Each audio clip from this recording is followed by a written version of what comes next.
Alain Monroe a déjà une question, donc je vais lui laisser la parole. C'est parce que je ne vais peut-être pas rester trop longtemps et que je suis très content de voir ce travail. Déjà, au sein de BPH, Linda, il y a eu un petit séminaire déjà entre les unités épicènes où on travaille sur le cancer depuis un certain nombre d'années et puis l'équipe de Linda. Et moi, je suis vachement enthousiasmé. J'ai un peu les boules de partir aux États-Unis quand je vois ce genre de truc. Mais il y a un truc quand même que je voulais vous dire, c'est que je suis très surpris de ne pas voir dans vos slides, même si ça peut vous sembler peut-être un peu anecdotique, mais plus ça va, plus on fait intervenir des patients partenaires pour la recherche et patients partenaires pour le soin. Et là, j'en vois zéro. Je ne comprends pas que dans une dimension aussi ambitieuse que la vôtre, il n'y ait pas eu de place, ne serait-ce que dessinée, même si c'est le début, c'est pas, pour ce type d'approche, participation citoyenne. Bon, ce n'est pas pour faire de la démagogie, c'est juste pour essayer peut-être d'avoir des regards qui permettent des fois de comprendre pourquoi les mises à l'échelle ne fonctionnent pas, pourquoi, je ne sais pas, tout ce qu'on fait d'ailleurs en intervention ou en prévention ne fonctionne pas. Voilà, c'était juste cette remarque-là que je veux faire. En tout cas, je suis très content de voir que vous faites ça et puis j'aurais bien aimé y participer. Je verrai peut-être que si, je le ferai. En tout cas, j'ai pris un petit peu de temps pour essayer d'entendre tout ce que vous faisiez et cette mise en réseau me paraît extrêmement enthousiasmante. Voilà. Merci. Merci Alain. Je peux répondre et puis après les collègues vont compléter. Alors c'est vrai que là on n'est pas sur les patients aussi. Alors c'est peut-être aussi, on n'est pas du coup sur des patients partenaires puisqu'on est bien en amont. Là on est en prévention primaire et que pour nous, tu as tout à fait raison. Il faut impliquer la population de toute façon. Et donc quand je parlais d'acteurs, de terrain, etc. Pour moi c'est eux en fait un peu notre équivalent de patients partenaires. Mais tu as raison. Il faut aussi à mon avis impliquer encore plus les usagers ou les bénéficiaires de ces actions de prévention. Et ça, je pense que tu as tout à fait raison dans l'idée quand on va construire les interventions et co-construire, pour nous, co-construire, c'est aussi bien sûr avec les personnes qui vont bénéficier de ces interventions. Mais c'est vrai qu'on ne l'a pas vraiment mis sur les diapositives, mais pour moi, ça me paraît assez évident. Mais bon, oui, c'est peut-être pas c'est peut-être si évident pour toi que tu ne l'as pas marqué. C'est possible, Florence. Okay. Mais ceci dit, ça vaut le coup de l'écrire à un moment donné. Et puis non, mais tu as complètement raison, parce que même si c'est évident, pas... il faut quand même l'avoir en tête. Cyrine, tu voulais ajouter quelque chose? Juste un complément, Alain, et à ce que disait Florence. Ça a aussi sa place dans le premier axe qui est sur la méthodologie. On n'a pas pu tout décrire là-dessus, mais tu vois, quand tu dis ça, qu'est-ce que tu mets derrière la recherche participative? Quel type de personnes? Comment tu les intègres? Comment tu tiens compte du niveau de littératie qui n'est pas le même en fonction des groupes que tu vas aller inclure? Ouais, Bref, c'est le gros la bazar, recherche ça commence. participative, c'est aussi évident en soi. Et donc, en fait, y compris dans la méthodo, on a des collègues de différentes disciplines, sociaux, notamment, mais pas que, qui vont aussi participer à cette réflexion pour réfléchir à comment, enfin, pas comment, mais quelles sont les méthodologies à disposition pour intégrer effectivement des ressortissants, comme disent mes collègues de sciences sociales, qui pourraient participer à ces projets. Et pour moi, c'est encore une question aussi de recherche, en fait. Parfait. Je suis d'accord que parler en premier, ça permet de dire des choses, de pointer des trucs pas fastoches. Écoutez, j'ai utilisé ce subterfuge, je le reconnais, mais bon, écoutez, nous on essaie de le faire dans Réalisa avec la cohorte, on a une cohorte de patients partenaires là et c'est vraiment pas fastoche, parce que bon, c'est vraiment, c'est vrai que c'est sur les patients et que la prévention dépasse largement ça. C'est juste que c'est quand même un tout petit peu important par rapport au sujet, mais voilà, je suis d'accord. Merci. Juste avant de passer la parole à Linda, on a organisé 2 journées sur les patients dans la recherche. C'était où? C'était à Carcassonne, dans le cadre des dernières journées GSO. Et ça a été évoqué effectivement à Réalisa et on serait, je pense, intéressé de rediscuter sur cette question. Donc, je te contacterai, Alain, peut-être avant que tu partes aux États-Unis. Oui, mais il y aura Sandra. Tu connais Sandra Le Guyadère. Ce serait Oui. peut-être pas mal de contacter Sandra direct. Merci beaucoup. Linda, je t'en prie. Oui, juste pour ajouter à ce que Cyril et Florence ont développé, vous avez pointé quelque chose qui est extrêmement difficile dans notre domaine parce qu'il n'y a pas de représentant en prévention primaire, hein, en fait. Ça serait l'ensemble des citoyens. J'ai envie de dire, il faudrait aller voir les parlementaires, je ne sais pas, pour les associer. En tout cas, on a un espèce de comité, on a un espèce de... Parce qu'en effet, les représentations, elles sont surtout liées à des pathologies, en fait. C'est des représentants de patients, et ça, c'est vrai que ce n'est pas notre public. Mais ce que vous dites, en fait, m'évoque le fait que dans la gouvernance, on a prévu un espace de comité des partenaires, je ne sais plus comment on l'a appelé, on n'arrête pas de changer de nom, de comité des partenaires où on a défini ça comme étant à la fois les équipes de recherche qui voudraient s'associer à moyen terme à SORISP, et puis aussi des représentants de la société civile, voilà, les parties prenantes de la prévention primaire, donc les acteurs, mais aussi les décideurs, c'est-à-dire les patrons d'ARS, secrétaire général des ministères sociaux, les grandes têtes de réseaux associatifs qui font de la prévention primaire. Et je me dis, en vous écoutant, que on ne va pas mettre des collectifs de patients, ça n'aurait pas de sens, mais par contre, on aurait peut-être intérêt à avoir une démarche un peu structurée en direction peut-être de la CNS ou en tout cas des CRSA qui concernent nos régions. Parce qu'aujourd'hui, ce sont ces CRSA, là, ces conférences régionales santé autonomie, qui représentent la société civile. Et en plus, ils ont un rôle d'aiguillon et d'orientation des politiques de santé. Et peut-être qu'en effet, ils pourraient être intéressés à participer à SORISP dans ce comité de partenaires. Et dans le cadre des CRSA, il y a des collectifs d'usagers qui ne sont pas forcément rattachés à des collectifs de patients, en fait. Donc, merci pour cette question. Ouais, c'est un peu la tarte à la crème, mais excusez-moi, mais je ne pouvais pas ne pas la poser. Pour ajouter dans ce sens, je pensais qu'il y aurait, quand vous parliez des partenaires, carrément des représentations politiques, parce que, enfin voilà, que ce soit les régions, les départements, effectivement, votre question, c'est celle de la démocratie tout court, pas de la démocratie sanitaire ou pas de la démocratie dans le système de santé. Et je me demandais s'il y avait ces acteurs-là.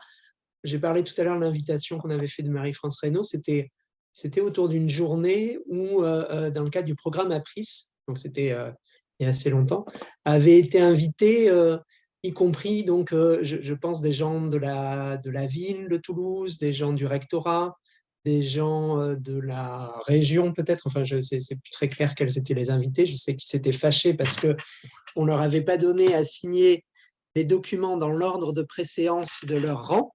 Et ça avait créé une espèce de... Enfin, voilà. C'est peut-être pour ça qu'ils ne sont pas là. Hein. C'est ça. Depuis, ils ne nous parlent plus. C'est ça. Il y avait un bon, bref, peu importe. Cette action-là, elle avait été faite au sein d'APRIS pour avoir vraiment des acteurs politiques. Et dans les villes, par exemple, Oui. voilà, ça aurait du sens d'avoir... Alors, tu as complètement raison. Je me permets d'intervenir. Tu as complètement raison. Et notamment dans ce comité d'orientation, on est en train de réfléchir ça. On n'a pas encore fait la liste complète de qui va le constituer. Mais on voit bien que... Alors c'est un peu compliqué d'aller toquer aux conseils régionaux, aux conseils départementaux, aux villes, tout ça. Mais il y a des représentants. Donc, on pourrait très bien aller voir l'Association des maires de France, par exemple, ou encore des associations plus directement impliquées sur les questions de santé des populations, comme la Fabrique des territoires santé ou encore Élus Santé publique et territoires, qui sont par ailleurs très mobilisés sur ces questions d'interaction entre recherche et pratique. On a l'habitude de travailler avec eux sur d'autres dossiers. Et c'est clair qu'il faudrait essayer de les embarquer là-dedans. En ce qui concerne, d'autant plus, alors il faut voir aussi conseils départementaux, conseils régionaux, d'autant plus qu'une des spécificités de la RISP, les 5 objets d'études là qu'on veut travailler dans l'axe 1, c'est autour des déterminants structuraux de la santé, c'est-à-dire des mesures non sanitaires qui impactent la santé. Et là, très clairement, c'est les collectivités territoriales qui ont la main sur ces dispositifs-là. Juste pour noter qu'il y a eu un appel d'offres conseil régional dans lequel il y avait démocratie, enfin, ce n'était pas la démocratie sanitaire, mais c'était la participation des citoyens. Et nous, on a répondu pour 2 trucs qu'on a eu. J'étais très surpris. Alors, un, c'était pour réaliser ce fameux patient partenaire pour la recherche. Et le deuxième, c'était mettre en place une cohorte partenaire avec une zone atelier du CNRS qui se trouve à Chizé, au sud de Niort, donc qui travaille beaucoup sur l'écologie et donc avoir un volet humain là-dedans. Là, c'était que des écologues. Et donc, ça veut dire qu'ils sont intéressés puisqu'ils proposent des appels d'offres. Voilà. Moi, j'ai une question, si je peux me permettre. Justement, on sait très bien qu'en termes de prévention primaire, la France est très en retard, notamment par rapport aux pays nordiques. Et justement, dans les parties prenantes que vous allez mobiliser, est-ce que vous avez prévu de remonter jusqu'aux représentants, par exemple, du ministère de l'Éducation nationale, parce que la prévention primaire, ça doit commencer à l'école. Si ce n'est pas en maternelle, c'est pratiquement en primaire que ça doit démarrer. Si on ne démarre pas la prévention, la culture, l'éducation à la prévention à l'école, je pense qu'on n'arrivera pas à progresser. Oui, vous avez. Enfin, je ne sais pas, Florence, comment tu veux répondre à ça. Oui, pareil. Je pense qu'on va répondre la même chose. C'est évident. C'est d'autant plus évident qu'il y a des initiatives portées par l'éducation nationale autour des écoles promotrices de santé, par exemple, et que l'on voit dans les référentiels qui sont adaptés à la France et pour partie utilisés par les établissements. On n'est pas du tout sur la question des déterminants structuraux de la santé. On est beaucoup sur de l'information et de l'éducation. Donc, on a intérêt à impliquer plus ces partenaires-là pour les acculturer aussi à ces questions. Ok. Juste rajouter que, enfin, Florence, vous avez un lien avec l'éducation nationale et vous êtes complètement, vous développez des programmes. Bon, je ne vais pas parler à ta place. Oui, bah, c'est ce que fait Epidor, quoi, en fait. Et c'est aussi l'intérêt d'avoir Epidor comme opérateur terrain qui depuis plus de 30 ans travaille déjà beaucoup avec l'éducation nationale. Et donc, effectivement, c'est quelque chose pour lequel on est ultra convaincu. Et juste pour revenir aussi sur l'idée d'associer du coup les acteurs, etc., c'est aussi ce qu'on va faire dans l'axe 4 de transfert, en fait. C'est-à-dire que bien sûr, il y a ce comité de partenaires, mais pour nous, il y a aussi tout cet aspect de transfert. Et quand on parlait d'acteurs et de décideurs, les acteurs, c'est l'éducation nationale notamment. Mais ça peut être aussi des mairies, ça peut être des élus. Donc, c'est cet axe 4, on est vraiment là-dessus aussi sur cette idée de faire du transfert de connaissances. Parce que je pense qu'effectivement, il y a plein d'actions ou de programmes de recherche interventionnelle qui se mettent en place, que ce soit en France ou à l'étranger, et on a beaucoup de mal après à ce que ça soit diffusé en routine, entre guillemets, c'est-à-dire que ça soit diffusé globalement, alors vis-à-vis des enfants si on est à l'école, mais même plus généralement au niveau de la population. Après, juste pour compléter ce que tu disais, Florence, pour être transparent, totalement transparent, on va capitaliser sur l'existant. Donc à Bordeaux et à Montpellier, ils ont des liens depuis longtemps avec l'éducation nationale. C'est un petit peu plus compliqué du côté occitan, je dirais, parce qu'on a essayé de… Non, mais c'est aussi une réalité de terrain qui montre que c'est très dépendant des personnes qui sont en place. Et concernant l'ouverture que l'on veut faire, par exemple, à d'autres structures pour rejoindre pour vraiment enfoncer ce que disait encore plus ce que disait Linda. Quand on veut travailler sur les déterminants structurels, par exemple, on a la chance à Toulouse d'avoir des collaborations depuis longtemps avec l'agence d'urbanisme. Donc ça aussi, on va capitaliser. On est moins bon sur le côté éducation nationale, mais on a un peu plus d'habitude avec l'agence d'urbanisme. Et en fait, on espère que ça va faire boule de neige, mais ce n'est pas quelque chose de forcément évident d'arriver, et on espère que le Work Package 4 va nous servir à ça, à arriver à entraîner des institutions qui, pour certaines d'entre elles, considèrent qu'ils ont déjà beaucoup de choses à faire, ce qui est vrai. Je pense notamment à l'éducation nationale. Et quand on parle des déterminants structuraux, ça implique des modifications assez globales. On n'est pas dans un modèle où on va uniquement, je dirais, donner de l'information à des individus pour qu'ils puissent être en situation de… On va aussi essayer de changer, ou en tout cas de prôner le fait de changer l'environnement. Et ça, voilà, ça c'est compliqué. Et plus on va monter, là c'est peut-être mon interprétation, dans les strates, et plus ça va être dur. Parce qu'aujourd'hui, le ministère de la Recherche, enfin de la Santé, par exemple, vous imaginez avoir l'environnement qui discute avec l'agriculture, qui discute avec l'intérieur, et qui discute avec la santé pour discuter de d'intervention, de recherche interventionnelle en santé publique. Ce n'est pas forcément gagné. Je vous dis ça juste pour dire qu'on n'est pas totalement naïf.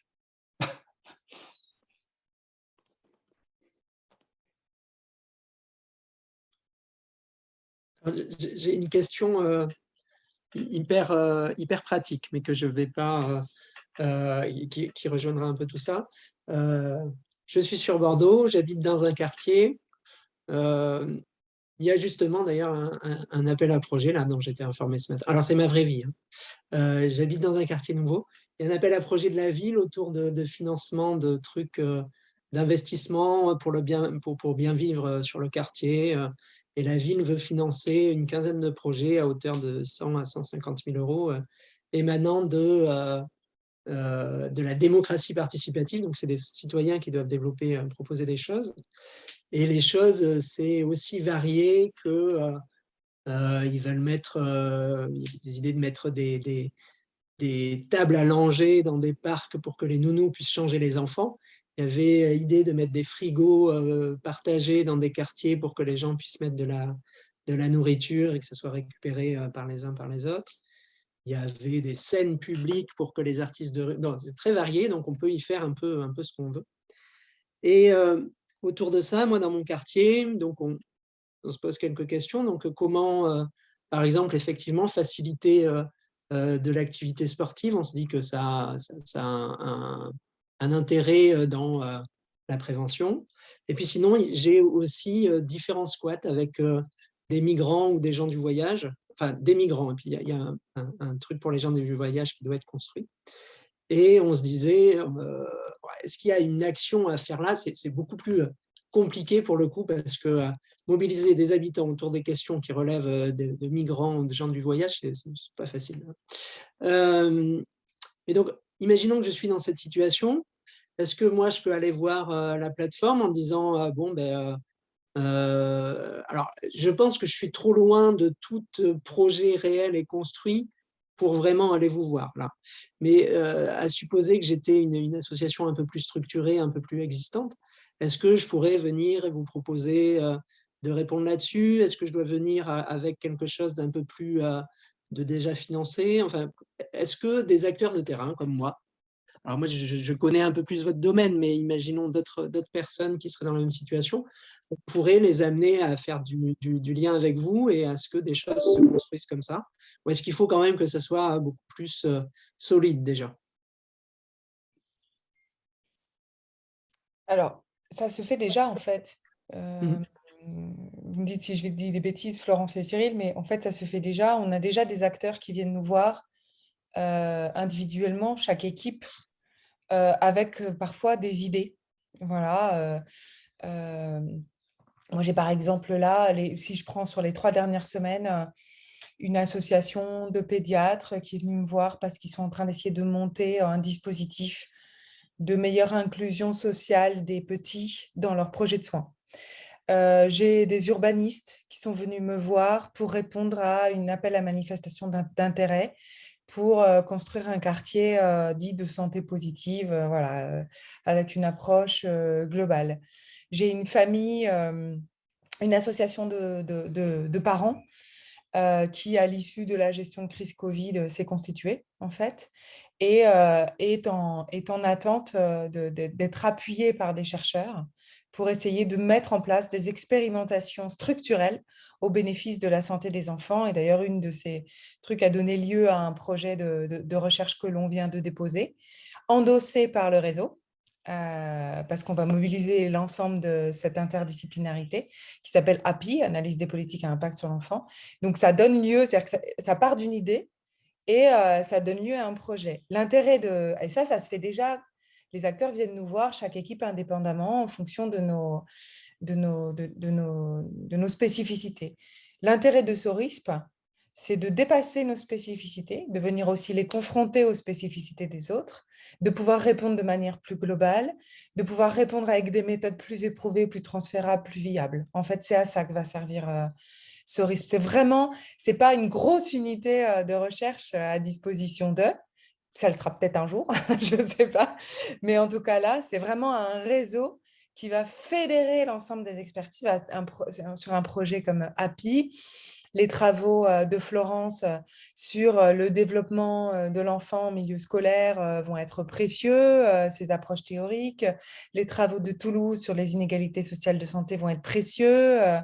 Saint-Étienne a travaillé sur la question des environnements scolaires au-delà des interventions éducatives. On a associé d'ailleurs des chercheurs qui travaillent sur l'urbanisme favorable à la santé de Lausanne. Enfin, voilà.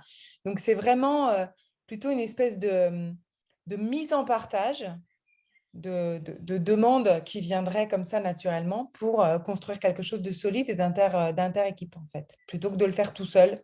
Voilà. Et tu as peut-être remarqué aussi, Olivier, que dans la présentation qui a été faite par Florence, on a d'abord commencé par la recherche, les chercheurs, et on a fini par l'ouverture, par exemple, aux professionnels et je dirais à toute personne, à tout venant. Ce n'est pas par hasard, c'est parce qu'on craint aussi, enfin, on n'a pas forcément envie de se retrouver à être une unité de soutien dès le début de toutes les demandes qui pourraient venir de droite ou de gauche, et d'ailleurs structurées ou pas structurées. C'est des choses que l'on connaît hein, dans le cadre de la recherche clinique, par exemple. On sait à quel point c'est problématique. Et donc, on aimerait d'abord, si c'était possible, former, tu vois, une masse suffisante, y compris dans le monde de la recherche, pour qu'après, par phénomène d'entraînement, on puisse se retrouver à avoir plusieurs intermédiaires qui puissent être sollicités au sein même des territoires. Pour pas qu'on se retrouve, par exemple, avec Florence, Linda, François, ma pomme, à devoir avoir des demandes tous les jours qui viendraient de tout azimut pour tout type de projet. Donc, c'est pour ça qu'on a d'abord imaginé développer les méthodes et après monter en gamme pour former des chercheurs ou la communauté de la recherche à la recherche interventionnelle avant de pouvoir ouvrir. Vous me dites si vous n'êtes pas d'accord, Florence ou Linda, mais moi, en tout cas, c'était ma compréhension du calendrier. Non, complètement d'accord. Oui, tout à fait. Il faut qu'il y ait quand même une question de recherche. Si on est quand même des chercheurs, c'est la recherche interventionnelle en santé des populations. Donc, bien sûr qu'il faut qu'il y ait une question de recherche. Et je suis tout à fait d'accord avec Cyril. On n'est pas non plus, enfin, on ne va pas répondre à tout et ça sera étudié. Si ton projet, Olivier, si tu veux qu'on t'aide, Olivier, il va falloir que, effectivement, ça dégage une question de recherche et puis qui puisse après servir à d'autres, quoi, en fait. Et voilà, c'est sûr que ça va se construire au fur et à mesure et qu'il faut qu'on soit aussi vigilant à ne pas être que enfin, on n'est pas de la prestation de service, quoi, en fait, si je peux dire comme ça, quoi, en fait. Mais d'une initiative d'un citoyen, par contre, ça peut déboucher sur quelque chose d'hyper intéressant et peut-être que ta demande à toi, elle va être aussi en cohérence avec d'autres demandes et que peut-être qu'on va réfléchir de façon un peu plus globale à apporter une réponse un peu coordonnée. Et puis après, on reste quand même sur la prévention primaire des cancers, donc il faut quand même que c'est un lien avec le cancer. Ouais. Mais bon, après, voilà, on est aussi vu le réseau, hein, donc vous voyez quand même, nous, là, on co-construit ensemble. Et après, nous, à Epidor, ça fait aussi longtemps qu'on développe ça via une plateforme de recherche en prévention primaire des cancers. Donc, il y a déjà ces questions-là, on se les a déjà aussi posées. Donc, bon, maintenant, on élargit le réseau. Donc, il faut aussi que nous, entre nous, on soit en cohérence par rapport à ces questions-là. Mais c'est vrai que pour pouvoir répondre, enfin, à développer des programmes ensuite qui se diffusent, à un moment, il faut sortir un peu du programme de recherche en recherche interventionnelle, quoi. À un moment, l'enjeu, c'est quand même que ce soit des actions. Donc, enfin, voilà. Bon, oui, tout à fait. Après, il est bien sûr qu'il faut de la co-construction avec les acteurs, etc. C'est pour ça que ça peut être tout à fait intéressant d'avoir des acteurs qui nous disent on a envie de développer ça, ça ou ça. Bien sûr. Est-ce qu'il y a des questions dans la salle? N'hésitez pas. Mais après, il ne faut pas hésiter, les chercheurs, à venir nous voir. Hein. Ouais, il y a des questions de méthode. Il y a des questions de méthode, Olivier. C'est un peu souvent ce qu'on a sur les inégalités. Dès qu'on les décrit, on nous dit ah oui, mais alors qu'est-ce qu'on fait? Là, c'est un peu pareil. On nous dit ah tiens, on aurait plein de besoins pour développer des interventions. Mais il y a quand même des questions de méthodologie pour sortir de l'essai clinique ou de l'essai contrôlé randomisé plutôt. Il y a énormément de choses à combiner, à développer. Et donc, il y a quand même du travail de méthodologie de la recherche et véritablement interdisciplinaire. C'est-à-dire que là, il n'y a pas une discipline qui va driver ça. Quand on parle de la santé publique, là, il y a toutes les disciplines qui doivent se mettre autour de la table pour pouvoir réfléchir ensemble. Donc, tu vois, il y a même une méthodologie pour faire cette recherche-là, y compris de la méta-recherche. Tu vois comment on fait pour se mettre autour d'une table avec les différentes disciplines pour pouvoir produire de la connaissance qui fasse sens quand on veut faire de la recherche interventionnelle.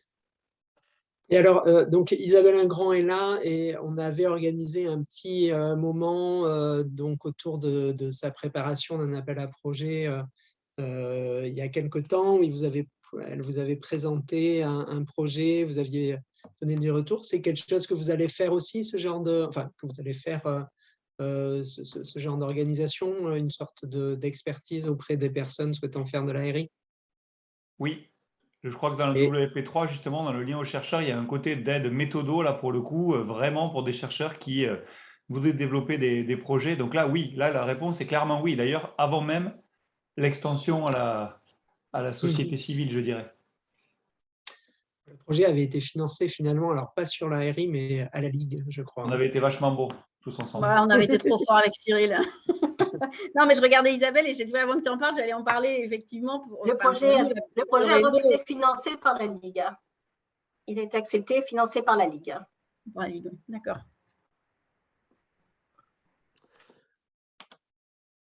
Alors, s'il n'y a pas d'autres questions, ben on va arrêter la séance là, puisque on a fait bien le tour pour cette première présentation. Je vous remercie infiniment d'avoir été présent sur cette séance. Donc, on l'enregistrera, on le mettra sur la plateforme pour les personnes qui voudront le regarder plus tard, peut-être même sur YouTube en accès public. Si vous êtes d'accord, je vous demanderai ça. Anne-Fleur a levé la main, donc on va lui laisser… Non, mais c'était juste avant de clôturer cette séance, juste vous remercier pour cette présentation parce que vraiment c'était très intéressant.